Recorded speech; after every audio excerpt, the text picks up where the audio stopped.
जो sensor board और CBFC के जो लोग हैं वो सारे लोग जो हैं एक मूवी को रोकने के लिए जिस प्रकार से मदद कर रहे हैं, सरकार के लोग भी और वहाँ पे संस्थान में बैठे हुए लोग भी उसमें कट लगवा रहे हैं, तो ये सीधे तौर पे दिखा रहा है कि भारत में जो महात्मा फुले का इतिहास है उस इतिहास के साथ छेड़छाड़ करने का प्रयास किया जा रहा है ताकि भारत के लोग सच्चाई से रूबरू नहीं हो। अंग्रेजों की गुलामी तो सिर्फ 100 साल पुरानी है। मैं जिस गुलामी से लोगों को स्वतंत्र करना चाहता हूँ वो 3000 साल पुरानी है। लड़कियों को पढ़ाना बंद करो, फिर हरकत करी तो जान से मार देंगे।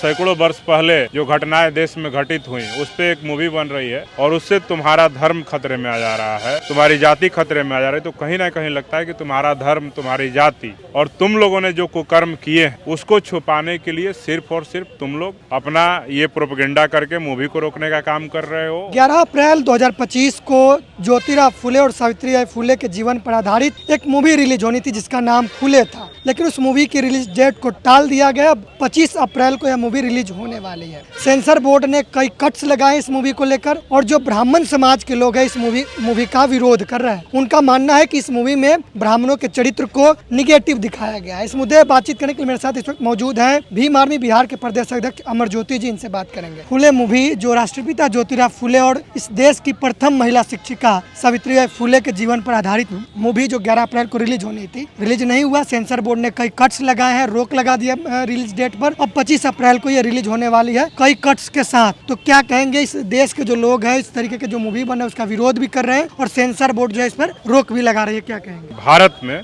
जो जातिवादी मानसिकता के लोग हैं उनके विचार और उनके ग्रंथ और उनके क्रियाकलाप इतने कमजोर हैं कि एक मूवी से आहत हो जाता है, किसी के एक बयान से आहत हो जाता है और उससे वो कमज़ोर भी हो जाता है। आप देखिए कि अगर कोई अंधविश्वास के खिलाफ बोलता है तो कह रहा है कि हिंदू धर्म को कमज़ोर कर रहा है। अरे एक व्यक्ति के बोलने से तुमको इतना डर है, एक व्यक्ति के मूवी बनाने से तुमको इतना डर है, उसके विचारों पे जो यहाँ आज सैकड़ों वर्ष पहले जो घटनाएं देश में घटित हुई उस पे एक मूवी बन रही है और उससे तुम्हारा धर्म खतरे में आ जा रहा है, तुम्हारी जाति खतरे में आ जा रही है। तो कहीं ना कहीं लगता है कि तुम्हारा धर्म, तुम्हारी जाति और तुम लोगों ने जो कुकर्म किए हैं उसको छुपाने के लिए सिर्फ और सिर्फ तुम लोग अपना ये प्रोपेगेंडा करके मूवी को रोकने का काम कर रहे हो और तमाम तरह के जो देश में जो लोग हैं संविधान पसंद, न्याय पसंद, अम्बेडकरवादी लोग, उनको डराने का प्रयास कर रहे हो।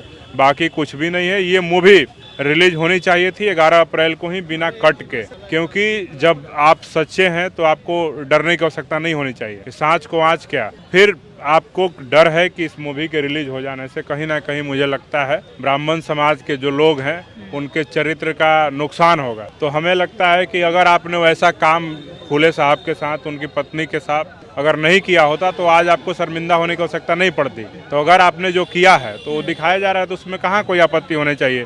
लेकिन दिक्कत ये है कि केंद्र में जो सरकार है, जो सेंसर बोर्ड और सीबीएफसी के जो लोग हैं वो सारे लोग जो हैं एक मूवी को रोकने के लिए जिस प्रकार से मदद कर रहे हैं, सरकार के लोग भी और वहाँ पे संस्थान में बैठे हुए लोग भी उसमें कट लगवा रहे हैं। तो ये सीधे तौर पे दिखा रहा है कि भारत में जो महात्मा फुले का इतिहास है उस इतिहास के साथ छेड़छाड़ करने का प्रयास किया जा रहा है ताकि भारत के लोग सच्चाई से रूबरू नहीं हो। लेकिन हम बता देना चाहते हैं ये एक मूवी की बात है, 3 घंटे में महात्मा फुले को नहीं समझा जा सकता है। महात्मा फुले ने जो कार्य किए हैं वो महाराष्ट्र में और पूरे भारत भर में प्रशंसनीय कार्य है और पूरे देश के लोग और दुनिया के लोग महात्मा फुले को आज पढ़ सकते हैं, जान सकते हैं, उनकी किताबों को पढ़ते हैं, जानते हैं। तो मैं दावे के साथ कहता हूं कि एक मूवी के रोक लगाने से महात्मा फुले के विचारों पर रोक नहीं लगाया जाता। डायलॉग जो ज्योतिराव फुले कहते हैं कि अंग्रेजों की गुलामी महज 100 साल पुरानी है, लेकिन मैं उस गुलामी को खत्म करना चाहता हूँ जो 3000 साल पुरानी है। सेंसर बोर्ड ने कहा है कि इसमें 3000 साल जो लिखा हुआ है उसको रिप्लेस करके कई साल बोलने के लिए कहा गया है। नहीं तो ये हजारों वर्षों से तो जुल्म, अत्याचार, शोषण हो ही रहा है भारत में और उसी बात को अगर ज्योतिबा फुले साहब ने दोहरा दिया तो इसमें कहीं कोई गलती नहीं है। तो मैं यही कहूँगा कि मूवी को जैसे है वैसे ही रिलीज कराया जाए, नहीं तो इस देश में ये दिखेगा कि दलितों के बात रखना भी कहीं ना कहीं, उस पे पिक्चर बनाना, मूवी बनाना भी कहीं ना कहीं भारत में बैन है। और ये पूरी दुनिया के लोग जब जानेंगे कि इस प्रकार से भारत में हो रहा है तो भारत का ही बदनामी होगा, ब्राह्मणों की बदनामी होगी, सरकार की बदनामी होगी।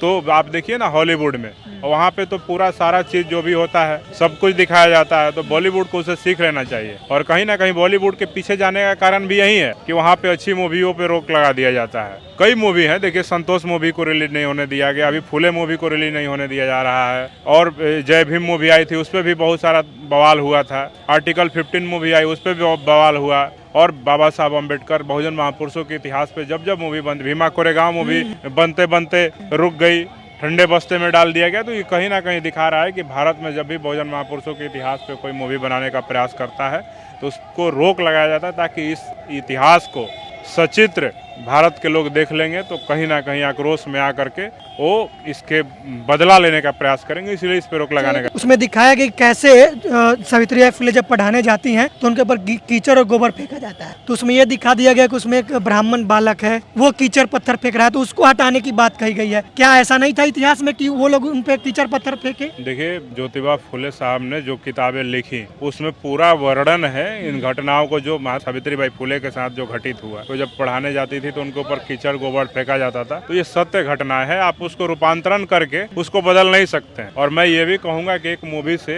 महात्मा फुले, सावित्रीबाई फुले के इतिहास को बदला नहीं जा सकता है। आप लाख कट लगा दो, उसमें लाख बदलाव कर दो सीन्स में, लेकिन कोई उससे फर्क नहीं पड़ने वाला है। इस देश के लोग इतिहास पढ़ते हैं, किताबों को पढ़ते हैं, और किताबों में पूरा वर्णन है सावित्रीबाई फुले के साथ क्या हुआ, ज्योतिबा फुले साहब के साथ क्या हुआ। तो इससे हम सबको घबराने की आवश्यकता नहीं है। ये लोग ये कहना है कि हमारे कैरेक्टर को नहीं दिखाया जाए, मतलब भेदभाव होगा, इतना कहना है कि भेदभाव होगा, लेकिन कौन कर रहा है ये नहीं दिखाना है। अरे भारत के ब्राह्मणों के कैरेक्टर से पूरे दुनिया वाकिफ है भाई। तो भारत के ब्राह्मणों के कैरेक्टर के बारे में दुनिया भर के लोग ने बखान किया है, तो ये बताने की आवश्यकता नहीं है। इनके चरित्र से पूरे देश दुनिया के लोग वाकिफ हैं। और अब अगर इन्होंने अपने व्यवहार में परिवर्तन करने का संकल्प लिया होता तो मुझे नहीं लगता कि मूवी पे रोक लगाने पड़ती। इसमें उनकी विचारधारा पे आघात पहुंचेगा क्या? उनकी सत्ता हिल जाएगी इस मूवी से, लोग समझ जाएंगे? बिल्कुल बिल्कुल। महाराष्ट्र में जहाँ पे ये सेंसर बोर्ड है, वो राज्य जो है वहाँ पे ब्राह्मणों का जो वर्चस्व है, और वहाँ के जो मुख्यमंत्री हैं देवेंद्र फडणवीस ब्राह्मण ही है। तो हो सकता है कि उनको डर लग रहा हो कि अगला चुनाव जब आएगा तो ये मूवी फुले मूवी रिलीज होगी तो महाराष्ट्र के जो शोषित वंचित हैं, दलित पिछड़े आदिवासी हैं, ये कहीं ना कहीं हमारी सत्ता को उखाड़ फेंकने का कार्य सबको भी हटाने के लिए बिल्कुल बिल्कुल बिल्कुल। ये तमाम जो बातें होती हैं ये सीधे तौर पे है कि सरकार कहीं ना कहीं डरती है कि इन मूवी को रिलीज होने से, ये इन शब्दों के प्रयोग होने से उनके जो हजारों वर्षों से चले आ रहा वर्चस्व है उसको चुनौती दिया जा सकता है। इसलिए वो लोग डर करके इस मूवी में रोक लगाने का काम कर रहे हैं। जुड़ा हुआ द कश्मीर फाइल्स एक मूवी आई थी जिसमें दिखाया गया था कैसे मुस्लिम लोग कश्मीरी ब्राह्मण पंडित पे अत्याचार किए। तो उसमें तो खुलेआम दिखाया गया कि कैसे मुस्लिम अत्याचार कर रहे हैं कश्मीरी ब्राह्मण पंडित पे। तो ये दिखना चाहिए, लेकिन ये नहीं दिखना चाहिए कि जो सवर्ण लोग है, ब्राह्मण लोग है, वो दलित पिछड़ों पे अत्याचार कर रहे हैं। क्या मानसिकता है? यही तो दोहरी मानसिकता है, जातिवादी मानसिकता है, ब्राह्मणवादी मानसिकता है। कश्मीर फाइल्स बहुत अच्छा, दलितों पे के इतिहास पे कोई मूवी बन रहा है, फुले साहब पे बन रहा है, अम्बेडकर साहब पे बन रहा है, पेरियार साहब पे बन रहा है, तो आपत्ति है। तो ये कब तक चलेगा? अब ये समाज जागरूक हो गया है, आप लाख रोक लगा ले, रोक नहीं लगा सकते हैं। और ये इतिहास अगर आप सेंसर बोर्ड से पास नहीं करोगे तो कोई शॉर्ट मूवी बनाएगा फुले साहब पे, वो मूवी तो रिलीज होगी, यूट्यूब पे थोड़ी रोक लगा दोगे। तो वहाँ पे लोग देखेंगे, किताब पढ़ेंगे, ऑनलाइन बुक उपलब्ध है फुले साहब पे, अम्बेडकर साहब पे, पेरियार साहब पे, तो वहाँ रोक नहीं लगा सकते। लेकिन हम यही कहेंगे कि द कश्मीर फाइल से पूरे देश में मुसलमानों के खिलाफ जिस प्रकार से भड़काया गया, अगर इस देश में जितने जनसंहार दलितों के, आदिवासियों के हुए, उस हर एक घटना पे एक एक मूवी बन जाएगा तो इस देश के जातिवादी मनुवादियों का पूरा जो कारनामा है, काला कृत्य है, उससे पर्दा उठ जाएगा। इसलिए ये लोग डरे हुए लोग हैं, घबराने की आवश्यकता नहीं है। ये लोग फिल्मों में भी डाइवर्सिटी देने से मना कर रहे हैं। डाइवर्सिटी तो है ही नहीं, इंडियन फिल्म्स में कोई डाइवर्सिटी नहीं है। बॉलीवुड का मूवी हो या कोई और भी मूवी हो, वहाँ कोई डाइवर्सिटी नहीं है, क्योंकि वहाँ पे पूरे के पूरे जो एक्टर से लेके एक्ट्रेस तक और डायरेक्टर, प्रोड्यूसर, सारे के सारे लोग देखिएगा तो प्रिविलेज जातियों से रहते हैं। और धीरे धीरे बदलाव का चक्की जो है पीस रहा है, महीन पीस रहा है। और जब पीसता है तो इसका बहुत अनुराग कश्यप का बयान है, अनुराग कश्यप का बयान बहुत ही अच्छा बयान है, प्रगतिशील बयान है। हाँ बिल्कुल, क्योंकि प्रगतिशील बयान है, क्योंकि उन्होंने देखा, मुझे लगता है अनुराग कश्यप भी ब्राह्मण ही है, अनुराग कश्यप भी ब्राह्मण है, हाँ सवर्ण समुदाय के ही है। और उन्होंने अगर कुछ कहा है तो उन्होंने देखा हुआ कि हमारी जाति के लोग किस तरह से दलितों को, पिछड़ों को दबाने का कार्य करते हैं, उनके अधिकारों को छीनने का कार्य करते हैं, इसलिए उन्होंने बयान दिया है। तो उनको समर्थन देना चाहिए हम लोगों को, अनुराग कश्यप के बयान को। और